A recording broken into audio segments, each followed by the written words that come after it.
ಸಚಿವ ಸ್ಥಾನ ಕೈತಪ್ಪಿದೆ. ತನ್ವಿ ಸೇಠ್ ಅವರ ಮುನಿಸು ಇನ್ನೂ ಕೂಡ ತಣ್ಣಗಾಗಿಲ್ಲ. ಅವರ ಬೆಂಬಲಿಗರು ಪ್ರತಿಭಟನೆಯನ್ನ ಮುಂದುವರೆಸಿದ್ದಾರೆ. ಆ ಪ್ರತಿಭಟನೆ ತೀವ್ರ ಸ್ವರೂಪವನ್ನು ಪಡೆದುಕೊಂಡಿದೆ. ಮೈಸೂರಿನಲ್ಲಿ ತನ್ವೀರ್ ಸೇಠ್ ಅವರಿಗೆ ಸಚಿವ ಸ್ಥಾನ ನೀಡುವಂತೆ ಆಗ್ರಹಿಸಿ ಪ್ರತಿಭಟನೆ. ಮಣಿಪಾಲ್ ಆಸ್ಪತ್ರೆ ಜಂಕ್ಷನ್ನಲ್ಲಿ ಬೃಹತ್ ಪ್ರತಿಭಟನೆ. ಸಾವಿರಾರು ಜನರು ಈ ಪ್ರತಿಭಟನೆಯಲ್ಲಿ ಭಾಗಿಯಾಗಿದ್ದಾರೆ.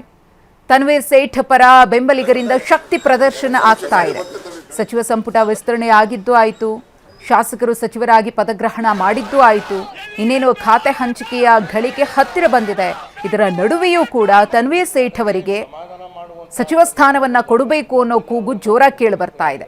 ಬದಲಾದ ಸನ್ನಿವೇಶದಲ್ಲಿ ತನ್ವೀರ್ ಸೇಠ್ ಅವರಿಗೆ ಸಚಿವ ಸ್ಥಾನವನ್ನ ಕೊಡಬಹುದು ಅಥವಾ ನಿರೀಕ್ಷೆಯನ್ನ ಮಾಡಬಹುದು ಅನ್ನೋ ಲೆಕ್ಕಾಚಾರದಲ್ಲಿ ಅವರ ಬೆಂಬಲಿಗರಿದ್ದಂತೆ ಕಾಣಿಸ್ತಾ ಇದೆ. ಪ್ರತಿಭಟನೆಯ ಮೂಲಕ ಒತ್ತಡವನ್ನ ಹಾಕುವಂತಹ ಪ್ರಯತ್ನವನ್ನ ಮಾಡ್ತಾ ಇದ್ದಾರೆ. ತಮ್ಮ ಒತ್ತಡಕ್ಕಾದ್ರೂ ಮಣಿದು ಕಾಂಗ್ರೆಸ್ ಹೈಕಮಾಂಡ್ ಸಚಿವ ಸ್ಥಾನವನ್ನ ನೀಡಬಹುದು, ಸಂಪುಟದಲ್ಲಿ ಬದಲಾವಣೆಗಳನ್ನ ಮಾಡಬಹುದು ಅನ್ನೋದು ತನ್ವೀರ್ ಸೇಠ್ ಅವರ ಬೆಂಬಲಿಗರ ನಿರೀಕ್ಷೆ.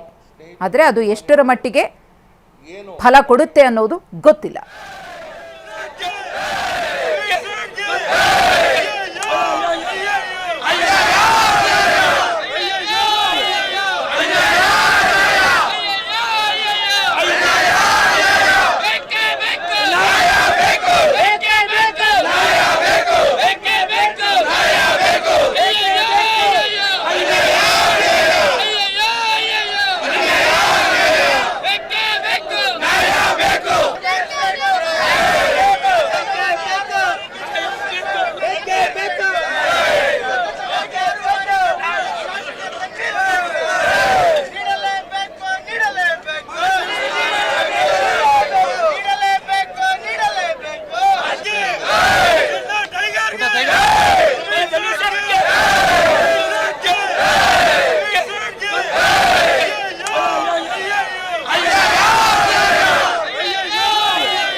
ತನ್ವೀರ್ ಸೇಠ್ ಅವರಿಗೆ ಸಚಿವ ಸ್ಥಾನವನ್ನ ಕೊಡಬೇಕು ಅಂತ ಹೇಳಿ ದೊಡ್ಡ ಮಟ್ಟದಲ್ಲೇ ಪ್ರತಿಭಟನೆಯನ್ನು ಮಾಡಲಾಗ್ತಾ ಇತ್ತು. ಈ ಸಂದರ್ಭದಲ್ಲಿ ಪೊಲೀಸರು ಮತ್ತು ಪ್ರತಿಭಟನಾ ನಿರತರ ನಡುವೆ ತಳ್ಳಾಟ ನೂಕಾಟ ಕೂಡ ಆಯಿತು. ಪ್ರತಿಭಟನಾ ನಿರತರನ್ನ ಪೊಲೀಸರು ವಶಕ್ಕೆ ಪಡಿತಾ ಇರುವಂತಹ ದೃಶ್ಯವನ್ನ ಕೂಡ ಗಮನಿಸ್ತಿದ್ದೀರಿ.